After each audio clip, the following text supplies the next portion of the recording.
Welcome into Locked On Phillies, and it's a Thanksgiving edition of Locked On Phillies. A lot of fun stuff to get into today, Thanksgiving themed, and we're just going to have fun with it. Off season, not a lot of news going on, but we'll still make it entertaining for you. Let's get started on today's Locked On Phillies.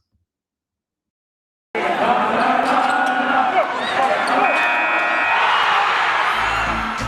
are Locked On Phillies, your daily Philadelphia Phillies podcast. Part of the Locked On Podcast Network, your team every day.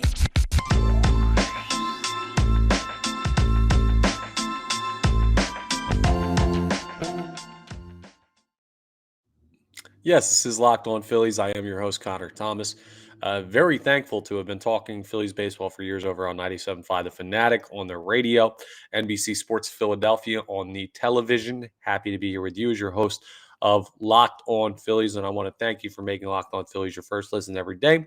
We are free and available wherever you get your podcast. Now, in yesterday's episode, I went ahead and told you some things that I was thankful for about the Philadelphia Phillies in the stepping off prior to Thanksgiving. Now, take you behind the scenes a little bit. The holiday's kind of nuts. Going to be traveling a little bit, heading back over to Jersey, driving back to places in PA, moving around a bunch. You know how it is. It's Thanksgiving. It's busy as anything. So I'm recording this episode right now. It is Wednesday at about 10:30 a.m. So I still don't have any news on Bryce Harper's injury in this current time. If it's broken by the time you're watching this, Thursday afternoon, Thanksgiving afternoon, well, this is why I haven't jumped to it yet, and we will get to it on Friday's episode. But yeah, that's just full disclosure there. But we've got some fun stuff to do. We're going to go a little bit off the walls with stuff because it is a Thanksgiving episode. And first thing I want to do is a little kitschy. It's cliche. It's funny, but I love doing stuff like this and just going off the rails a little bit because I have a weird brain. The Philadelphia Phillies as Thanksgiving food. Who is what food? Who fits in where? And we're going to go ahead and get that all squared away. So let's run down the list and which Philadelphia Phillies are what Thanksgiving food. First, we're going to start with the king, the turkey, the number one, the middle of the plate. You know who's going to be the guy to put together Thanksgiving, hold it all together, the one you go to in the biggest moment. Like, yeah, you got to have turkey. Turkey is the face of the franchise. And for the Philadelphia Phillies, that's Bryce Harper. I mean, some people will say he's overrated. I'll say he's overrated, not Bryce Harper, but turkey, because I'm not a big turkey guy. Sorry, I got a hair in my eye. But Bryce Harper is not actually overrated, and he's the star of the show, and everything is built around him. So the center of the plate is always turkey, and that's where Bryce Harper comes in. Now, the next one, stuffing. Stuffing is my favorite side. Stuffing is one that is maybe not all that exciting. There's not all these bells and whistles when it comes to stuffing, but you know what you're getting. You're getting the job done every single time. Just an elite side that you can't have turkey without and couples with them really, really well. And to me, stuffing is JT Realmuto, the best catcher in baseball for the best side in Thanksgiving. It's just, he's going to be, it comes in different forms. Sometimes it's defensively, the regular stuffing. Sometimes it's offensively, the cornbread stuffing. There's different kinds that you can make. Maybe you get gluten-free stuffing. So he does all these different things really, really well. He's versatile. Use him in a bunch of different ways. That's why JT Realmuto is the stuffing of the Philadelphia Phillies. Where do we go next? Let's head to the mashed potatoes. The mashed potatoes are a tough one because you've got a really, really high floor, but to me, not the highest ceiling. Mashed potatoes aren't like popping off all this time. Here's what I'll say with the mashed potatoes. We're going to go with Aaron Nola for the mashed potatoes. Maybe if you're counting on mashed potatoes to make your meal, it doesn't get the job done. But you're never really going to look at mashed potatoes and be like, wow, this absolutely stinks. You never had terrible mashed potatoes. I don't believe it if you say you had. Very, very solid floor. And maybe if the ceiling isn't proven quite that it's there yet, you at least know you're getting a talent every time mashed potatoes is on the plate. What else do you like in Thanksgiving dinner? Spinach. All due respect, we're going to give spinach to Nick Castellanos. A lot of people are anti the spinach. Like, oh, well, it's got this bad rep, and maybe spinach isn't like the best locker room guy, the most excited or anything like that. You rarely hear someone go, yay, spinach. I don't know. I'm a fan of spinach, though. Spinach has some upside there. And maybe spinach just has a little bit of bad marketing. Maybe spinach has a little bit of, I don't know, bad rep with the fan base or whatever reason. Not doesn't show the emotions as well as the mashed potatoes or the turkey or the stuffing. But spinach is an important part of Thanksgiving to me. So I think Nick Castellanos or spinach has a chance to really surprise some people, especially this coming season. If I was going to put someone as the pumpkin pie, the dessert, well, I got to give it to Sir Anthony Dominguez. Sweet every time. And while it can be easy to mess up, and you got the injury issues with Sir Anthony Dominguez, like baking is never easy. Well, the pumpkin pie, when done right, it's a great closer. You just know you're shutting down a meal. Like there's no question where you're giving the ball on Thanksgiving when you get into the ninth inning. You've done a couple plates. You're like, I'm ready to finish this off. It's not, am I going to have ice cream? Am I going to have cake? No, it's the pumpkin pie. It's always the pumpkin pie. And that's Sir Anthony Dominguez, who you can always trust to come in a big game and get the job done. And I guess another one that I have to say, if you want to do the apple pie, which is a little bit different, a little bit lower on the tier list, but still very effective to finish things off, we'll give it to Jose Alvarado, the dueling pies out of those two flame throwing guys. So if you're also in a late game situation and you need someone a specialty, but still that you can trust to close out games, yeah, Jose Alvarado is the apple pie. The apple pie is a great pick there. I'm not a piesman myself, but I know a lot of people are. So that's a good one. Let's see the sweet potato casserole. You guys have this out here? Maybe you have the marshmallows on top. Something that it's a role player, but it's sweet to have. I'm going to go ahead and say we're going to give that to Edmundo Sosa. He was a guy that people really, really loved this year. As a starter, don't really buy it. Like if you're coming to a house and you think the best thing available is the sweet potato casserole, that's a little bit of an issue. Just like it would be a little bit of an issue if the Phillies follow up a World Series appearance here with Edmundo Sosa as their starting shortstop. But as a utility player, as kind of that, hey, maybe I'll grab a piece of this. Sweet, likable, very enjoyable. Yeah, that's Edmundo Sosa. Bring some personality, and he always did that. The green beans, good for your team to have, but not all that exciting. Similar to the spinach, I'm going to go with Reese Hoskins because the green beans are interesting. You can do some cool stuff. You could do the green bean casserole, which I guess would be Reese Hoskins when he's playing really, really well and batting really well at the plate. Yeah, green bean casserole, high ceiling, but soggy green beans that don't really have that snap to them, low floor. Reese Hoskins is a soggy green bean when he's not fielding well at first base and not catching the ball and striking out a bunch. But he also has a really, really high ceiling when it comes to that. So, yeah, Reese Hoskins' versatility and variability really is what I'd say that mirrors the green bean the most. Try to think of what else you have in the Thanksgiving plate. It must be missing something. Oh, let's go with some cornbread. Cornbread's an interesting one. Okay, cornbread to me is Kyle Schwarber. Sure, cornbread's a one-trick pony. It's just bread. There's only so much you can do with it. But that one trick is awesome. It's going to lead the league in home runs. Maybe all it does is hit home runs, but that's what cornbread is there to do. It's there to serve one purpose. You're going to dunk it in the gravy after. You're going to sop everything up, and it's going to just be an awesome experience to eat that cornbread. It doesn't do too much. Like you're never going to get different flavors of cornbread or cornbread mixed with that or this or the other thing. But cornbread, even though it's a one-trick pony, and Kyle Schwarber's one trick this year was really leaving the yard, still a pretty damn good trick. You got to have cornbread. And I guess the thing that ties it all together, I'm going to go ahead and say that the drink, the alcoholic beverage, and whether that's a hot toddy or maybe it's a glass of wine or nice red wine, maybe it's a whiskey or an old fashioned or something like that. It's Rob Thompson. He's not really part of the meal, but he's always there helping you. If you take a bad bite of something, he's there to cover it up. If you need to take a second to decide what you're getting next, or if you're getting another plate, you're sipping on that. It's really it's the spoon that serves the drink, I guess, the straw that serves the drink. I forget what the expression is exactly, and it's a bad pun. And this whole segment is full of bad puns and comparisons and stuff like that. But Rob Thompson is that kind of overwatch figure that you can always point to if you need a little something something to keep the team intact. So yeah, the extra glass sitting off there in the corner, just keeping an eye on everything: the whiskey, the hot toddy, the old fashioned, the red wine, white wine, whatever you're drinking on Thanksgiving. Maybe it's a beer, a seasonal, an Oktoberfest, something like that.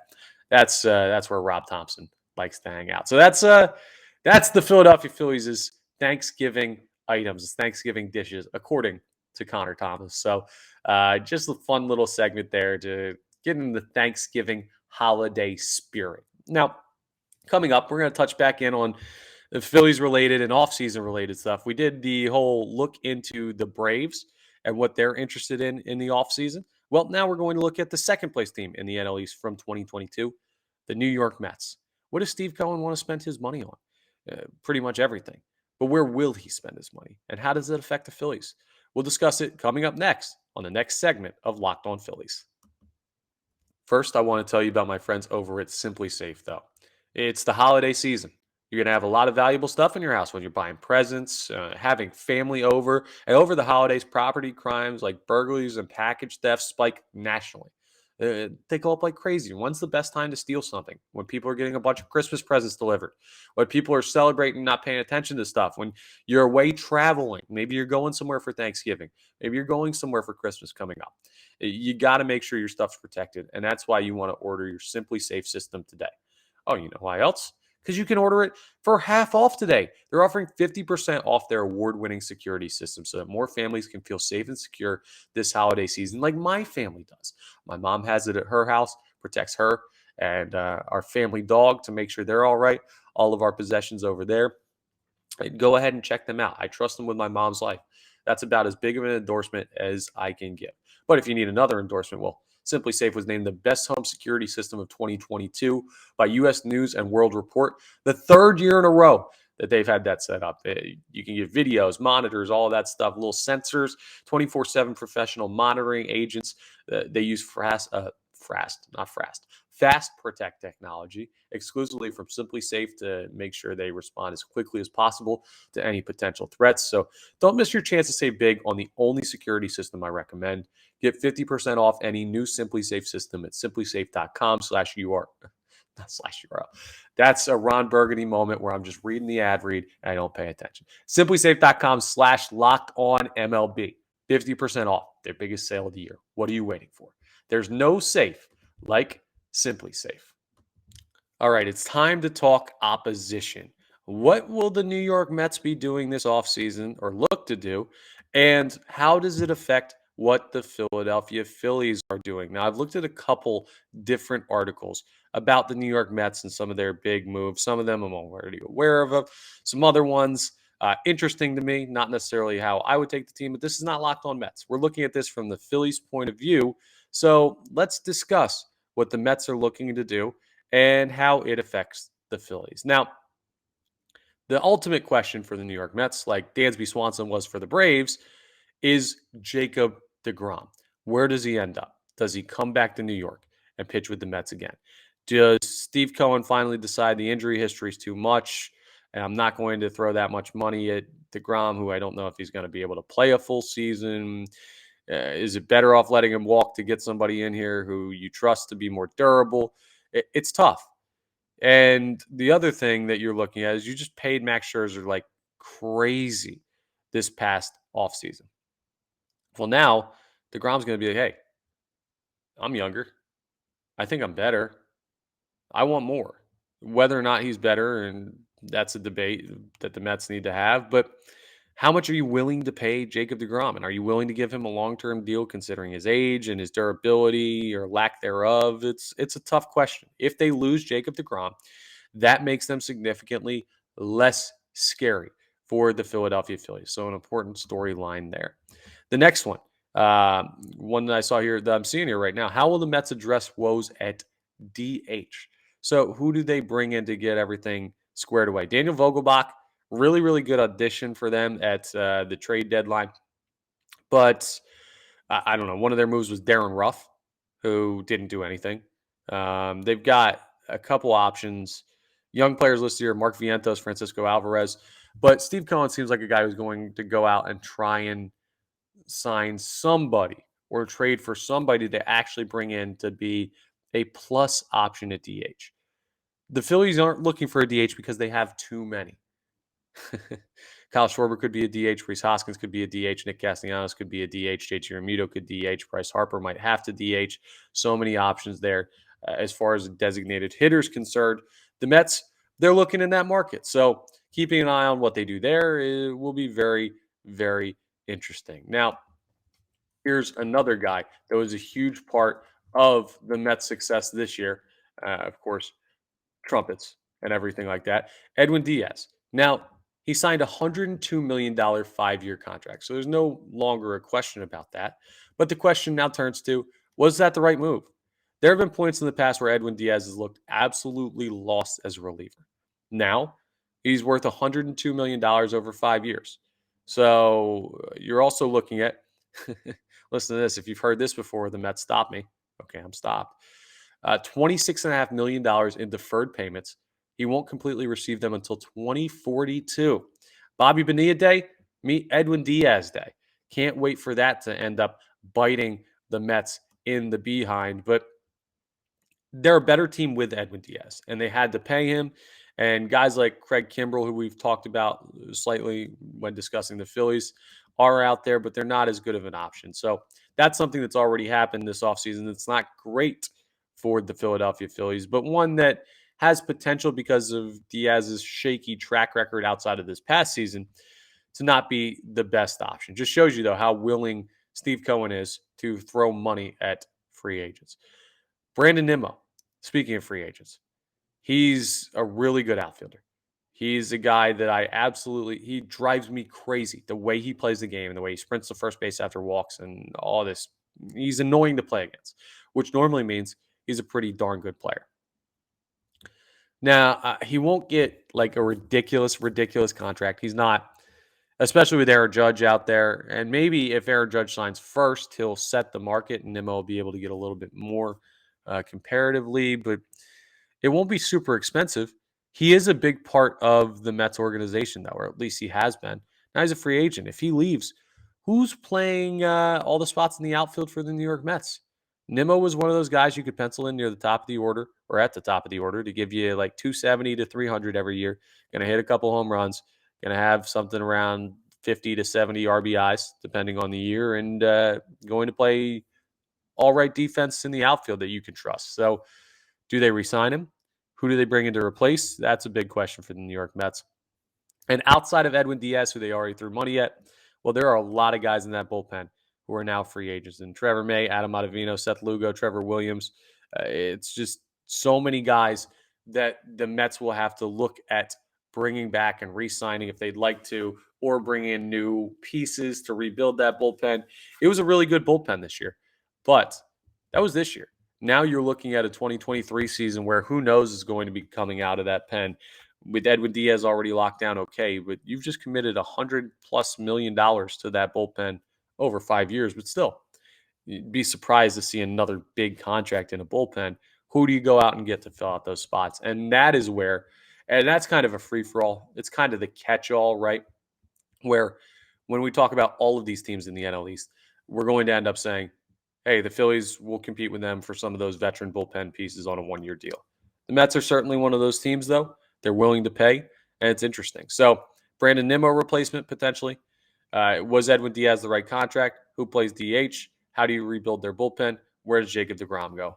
Those are the big questions for the Mets that the Phillies will have to keep an eye on. And the only place where they really overlap is in that bullpen conversation. But it's still of interest because Steve Cohen is known to make some rash decisions with his money in the positive way for Mets fans. So we'll see how much he's willing to spend. But that's how the Mets offseason stacks up with the Philadelphia Phillies and what to watch for over the next couple months from our biggest rivals in the division, our enemies up there in New York and Queens. So that's the Mets breakdown.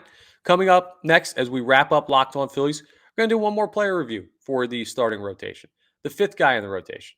And it's not going to be Noah Syndergaard, who I don't believe was here long enough to warrant a review. No, we're going to go Bailey Falter. How does Bailey Falter get graded out on his 2022 season. And also, we'll take a little look into how he factors into the plans going forward and why I think he should be a part of this rotation, at least for the start of next year. We'll discuss it coming up next as we wrap up Locked On Phillies. All right, let me tell you about my friends over at BetOnline. BetOnline.net is your number one source for sports betting info, stats, news, and analysis. You get the latest odds and trends for every professional and amateur league out there, from football to basketball to soccer. World Cup going on right now. The USA, a tough draw against Wales yesterday. But hey, a couple more games. They got England Friday. They got Iran next week. Keep an eye on that. BetOnline's got your lines for that. They got esports. They've got it all at betonline.net. And if you love sports podcasts, I should be able to say the word podcast. I'm doing one right now. You can find those at BetOnline as well. They're always the fastest and easiest way to get your betting fixed. Head to the website today or use your mobile device to learn more about the trends and action, because BetOnline is where the game starts. All right, it's player review time for one Bailey Falter. 6'4", 175, lefty, 25 years of age, and a guy that contributed more to the Philadelphia Phillies this year than I think any of us imagined. His career, he's 8-5 at the major league level. 6 of those wins and 4 of those losses came just in 2022. He had a 3.86 ERA, started 16 games for the Phillies, appeared in 4 more as a reliever, notched 84 innings pitched, so nearly got up to the 100 innings pitched mark, struck out 74 and a 1.214 whip. That's a pretty darn good first full season as a starter. And it wasn't even a full season as a starter for Bailey Falter. He came in because of the Eflin issues with Zach Eflin's knee and everything going on there. And you're looking at him as a guy that maybe will get a good start out of every 4 or 5. And then all the Phillies did was just continue to win when he was on the mound. He had some really, really important starts for the Philadelphia Phillies, some really good appearances as well for the Philadelphia Phillies, and some not so good ones, with a rough start in NLCS Game 4 against the San Diego Padres. Now, the Philadelphia Phillies won that game, but it wasn't because of Bailey Falter. He went 2/3 of an innings pitched, gave up 3 hits, 4 runs, 4 earned, 1 walk, no strikeouts. Didn't make it out of his first inning. And the Phillies looked in rough shape in the top of the first, and then they just absolutely demolished. Why am I forgetting? It wasn't. It was Clevenger. Yes, it was Clevenger. Just absolutely demolished Clevenger in the bottom of the first when it came to the Philadelphia Phillies in that game. What was it, Game 4? Yeah, the games all run together, man. That was felt like such a long, awesome playoff run. But yeah, so we look at it for Bailey Falter. The next part, the seminal performance for him. I've honestly got to scroll through his baseball reference page here, try and remember what was his best start of the year. And I might have to go with a stretch in August as I'm looking at this right now. Yeah. You're looking at, in August, games with 6 innings pitched against the Mets, 6 innings pitched against the Pittsburgh Pirates, 6.1 innings pitched against the Arizona Diamondbacks. August 20th, August 26th, August 31st. I don't know if you guys remember what the Phillies were doing during that time, but they weren't playing very well. They were rough against the Mets. They were really bad in 2 games of the 3 against the Arizona Diamondbacks. And while they handled Pittsburgh, they're a really bad team. Bailey Falter got the win in every single one of those games. He was 0-3 going into that stretch. And from August 20th to August 31st, he notched 3 wins. He pitched a total of 18 1/3 innings pitched. He gave up a total of only 12 hits and 5 runs in those games, 5 earned. Struck out 6 twice, so 15 strikeouts in those 3 games. Gave up 3 home runs, but man, that was a gutsy stretch of games when the Philadelphia Phillies really needed it, and it helped put them in position to stay alive in the wild card and have a little bit of a buffer to struggle like they did late in September and still make it in. So Bailey Falter, those are his moments of the year as the Phillies' effective 5th starter for the majority of the season. So what do I grade him out? Tough, because I don't want to be unfair to a guy in his first full season as a starter. I think he was undervalued. I'm going to give him a straight even B. I think he gave a B performance for where he was and who he is as Bailey Falter. You got more out of him than you ever could have imagined. And the regular season was really good, even if the postseason start that he made wasn't the best. So, yeah, B for Bailey Falter. Above average, nothing crazy special, but yeah, good solid letter grade above the average of C. And hopefully, he can be an important part of this team's pitching going forward because I do think he has a little, I don't want to say X factor, but he has the ability to pitch at this level. I don't doubt that in some capacity Bailey Falter can help this team. I just don't know if it's a starter, if it's a fifth starter, if it's a bullpen long relief guy. We'll see how they choose to employ him. But B for Bailey Falter in what was a solid first full season at the major league level. That's all for today's Locked On Phillies. I want to say one more time, happy Thanksgiving to everybody out there. I'm so thankful for you as the listenership of Locked On Phillies. Thank you for rating, reviewing, subscribing, all that good stuff. I sincerely appreciate it more than you could probably ever imagine. Thank you so much for being along on what's been an incredible season and now heading into the offseason ride with the Phillies and with us here on Locked On Phillies. Best wishes to you and your families out there, and hope you have a wonderful Thanksgiving. Thank you, as always, too, for making Locked On Phillies your first listen every day. Now make your second listen Locked On Sports today. They're awesome. Big news in sports all around the world, all around the country. They've got it on Locked On Sports, breaking it down. Check them out on the Odyssey app, YouTube, wherever you get your podcasts. They're available wherever we are. And I will talk to you tomorrow, Friday, with an update, hopefully, on Bryce Harper's surgical procedure from the 23rd and what in the world is going on with that ordeal. We'll discuss on the next Locked On Phillies.